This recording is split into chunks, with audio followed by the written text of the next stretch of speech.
leaked the war veterans are done and the Zvigananda are trembling. Zimbabwe, there is a leaked audio that changed everything. Welcome back, Papuzita Wevan, Kuvagwan. And now, every week we have been bringing you the stories that mainstream media in Zimbabwe will not touch. The t-shirts, the weapon planting plot, the CIO officers in cells, the generals speaking, the military covenant broken. And every week I have said, this is getting darker. This is escalating. Watch what is coming next. So, mukati ZANU-PF's private rooms zvaburiswa pachena. Private rooms ava pachena. Leaked audio recordings, real voices, real conversations, real fury from the people who built this party. Zvirikutendera pa social media everywhere. And what they are saying, Zimbabwe, what they are saying in those recordings about the Gananda, about Chiwenga, about the direction of this country, is the most honest political conversation Zimbabwe has shared and heard in years. The machine is not just cracking from the outside, it is cracking from within. And today we are going to play every crack wide open. So, before we get into the leaked audio, let us make sure everybody understands the word that is at the center of this entire conflict. Because Zvigananda is not just an insult, it is a diagnosis. Zvigananda is a Shona word for leeches. The term was popularized by Vice President Constantino Chiwenga when he condemned ZANU-PF officials engaging in corruption at the burial of national hero Justin Mupamanga at the National Heroes Acre.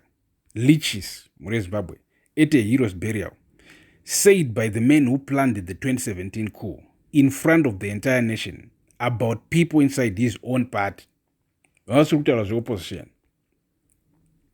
And who exactly are the Zvigananda? War veterans accused President Mnangagwa of failing to tame corruption and allegedly allowing state capture by a group of controversial young black businessmen now popularly known as Zvigananda. Young, wealth connected, no liberation war history, no sacrifice, no bush, no bullets, just business connections and political proximity. And billions extracted from a state that ordinary Zimbabweans cannot even access for basic healthcare. Tagwire Chivayo, their networks, their tenders, their offshore accounts, their Mercedes-Benzes distributed like business cards, their residential stands offered to MPs as constitutional votes, their alleged capture of the military, their alleged purchase of an opposition leader's silence for $20 million. I mean, inyaya inoramba ichingodzoka nyaya yachamisa, but maybe haana kutora, maybe inhema. Asi, that is what Zvigananda means muna 2026. Not just corruption, a specific kind of corruption, muna Zimbabwe. The kind that hides behind liberation struggle language while dismantling everything the liberation struggle stood for. Now, into the recordings themselves, I want to be clear. These are internal conversations, private discussions among party comrades. The fact that they are now public tells you something profound about how far trust has collapsed. Mira, chakupai ma sources in my audio so that you will go and listen. So, the fact that they are now a public, trust in Overatodon, yapera. Apasina mukati ZANU-PF chamcha amusina trust. When people stop caring whether their private conversations leak, when they say things in the recorded calls that they know might get out, they have passed the point of no return. In leaked audio from a ruling party WhatsApp group, ZANU-PF supporters said Mnangagwa has overstayed at the helm and now feels like he can do as he pleases with Zimbabwe and Zimbabweans. One member said, "Nyika ndeye vanhu haisi yemunhu. All these vana baba vedu ana Mnangagwa varipo havasi ivo vakafoma ZANU-PF. So kana tava kutaura zvenyika, let's be open enough. The country belongs to the people, not to one person. The people who are currently there, they are not the ones who formed ZANU-PF. So when we talk about the country, let us be honest enough. Zimbabwe. said by a ZANU-PF member in a ZANU-PF WhatsApp group about the ZANU-PF president, and then the line that has been quoted across every political platform in Zimbabwe. The disgruntled members said Zimbabwe could alternatively have Citizens Coalition for Change leader as its head of state, since the CCC has better economic policies than the ones Mnangagwa put in place. ZANU-PF member saying Chamisa might be better in a ZANU-PF WhatsApp group. Zimbabwe, when your own base is saying the opposition leader might govern better than your president, you have lost something that no constitutional amendment can recover.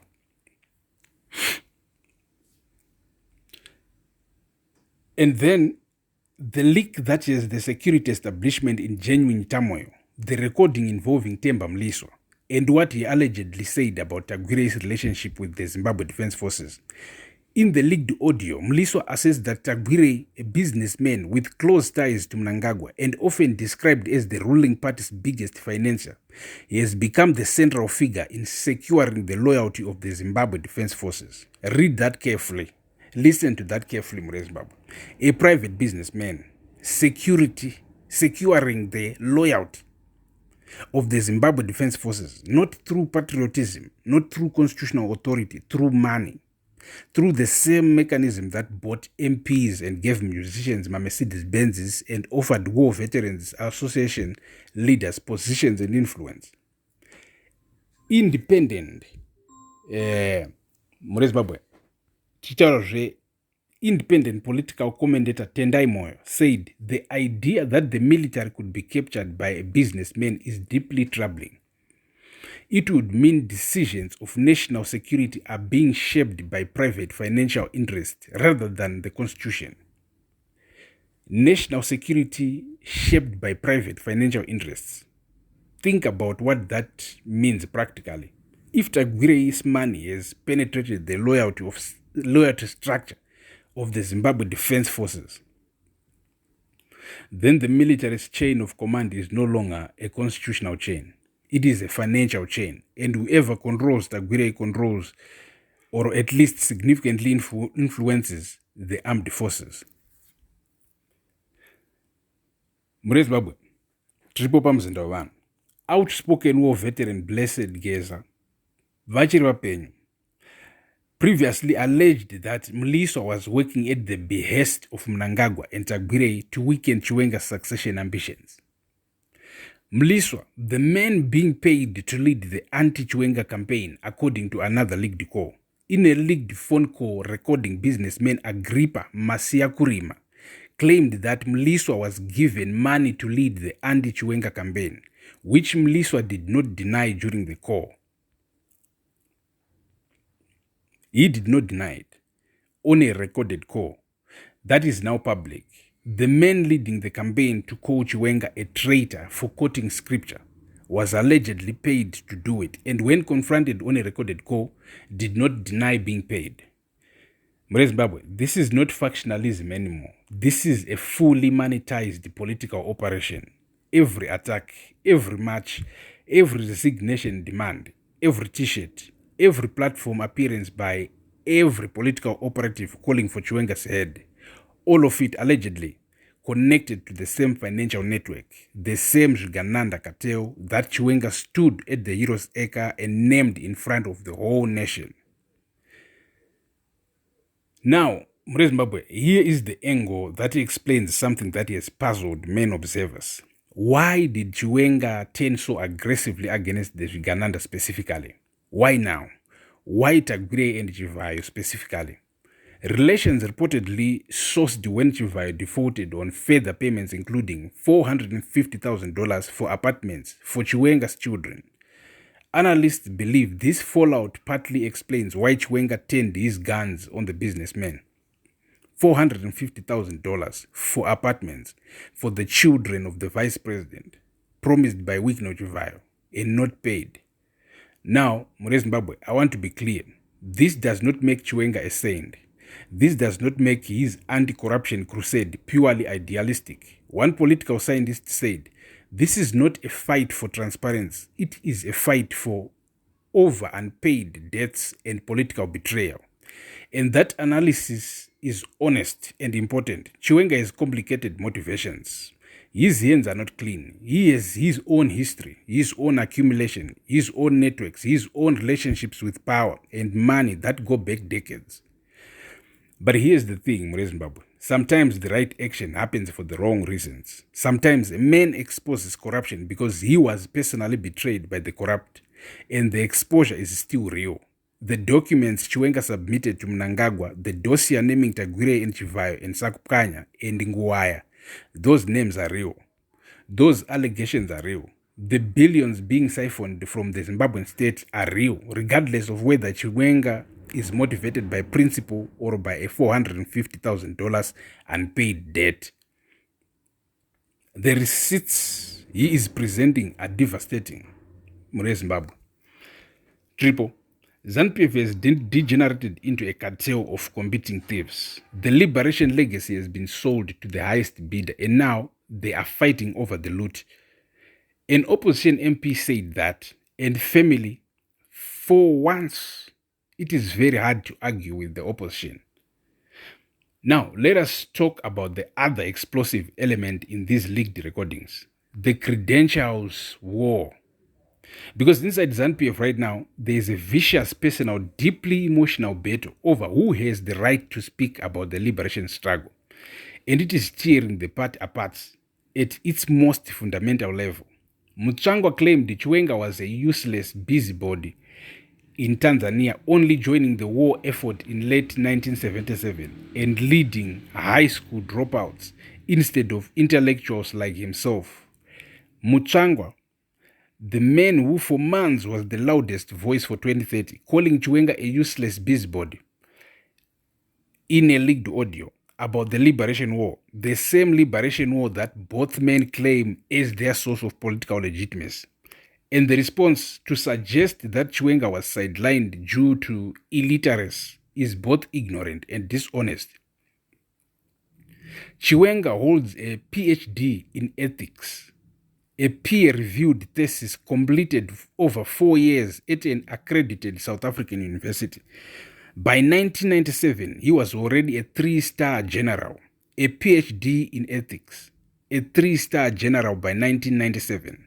The man who planned and executed the most successful military operation in Zimbabwe's post-independence history, being called a useless busybody by someone who is allegedly being positioned to facilitate the succession of a businessman, Tagwire, who was not born yet when the liberation war started. At the same time, isusu hatisi kuti kuita president kunoda kuti unge wakaenda kuhondo. Chero mabusinessmen vanatagwirei kana kwakuchinzi vari legit vane kodzero yekupinda pachigaro. And the war veterans are watching all of this, the men who were actually in the bush, who crossed into Mozambique, who buried their friends in the soil of Mozambique and Zambia and Botswana, watching politicians in Zimbabwe trade insults about who was more committed to a war that those politicians now use as their only claim to govern a country they have run into the ground. The liberation credentials card has been weaponized before. Mugabe used it against his rivals in the 2000s, and now Chiwenga is dusting off the same playbook. True.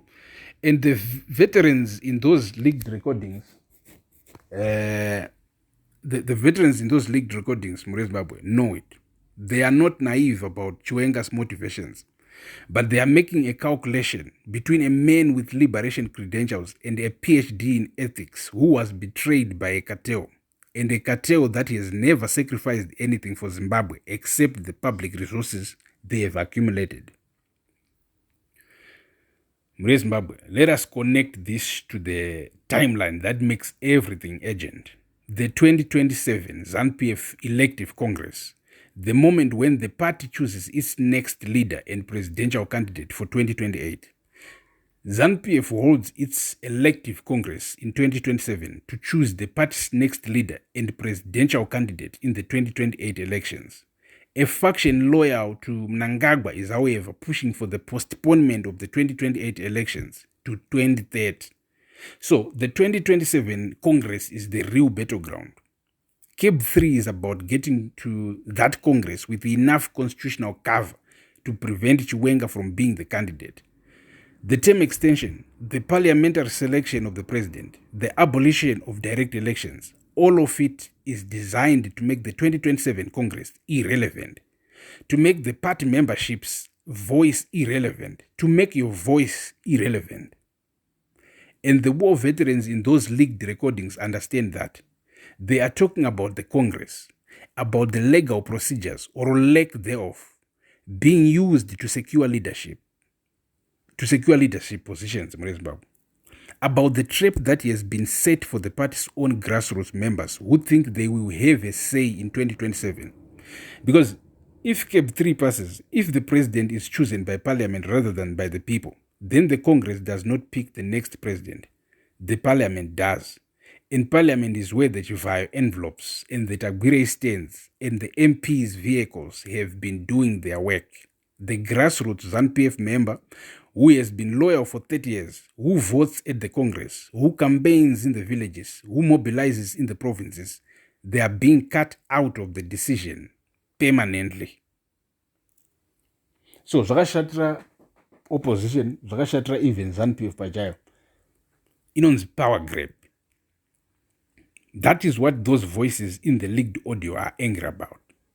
Not just Chiwenga's personal situation, their own erasure, their own irrelevance, their own 30 years of sacrifice being quietly deleted by people whose only qualification for power is the size of their bank account. Zimbabwe.